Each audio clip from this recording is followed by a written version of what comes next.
తీయ మా అమ్మ చచ్చిపోయింది కదా! నువ్వు మరొక పెళ్లి చేసుకోవచ్చు కదా! ప్లీజ్ చేసుకో తాతయ్య. మాయమ్మ ఎంత మంచి మాట అన్నావే పెళ్లి చేసుకోమని. మా అమ్మ ఉన్నప్పుడు కూడా చేసేదేమి లేదమ్మా. మా అమ్మ ఉండేటప్పుడు కూడా చేసేదేమి లేదు. దాని సొద్దాంది, నా సొద్దాంది. అదొక గదిలో తొంగుండేది, నేనొక గదిలో తొంగుండేవాడిని. ఆ! నా మొఖం చూడడానికి దానికి ఇష్టం లేదు. దాని మొఖం చూడడానికి నాకిష్టం లేదు. ఇద్దరం కూకొని భోంచేయడమే లేదమ్మా. ఇంక తొంగోవడం ఎక్కడుంటది చెప్పు? అంత చక్కటి కాపురం మాది. అందుకని మా అమ్మ చచ్చిపోయింది అయ్యో!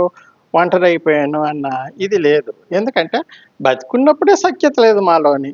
ప్రతిదానికి లాగుతూ కూర్చుండేది. ఎందుకు అలాగ లాగుతావు? ఏదో అడ్జస్ట్ అయ్యి చూసుకోవచ్చు కదా! అని అనేవారు.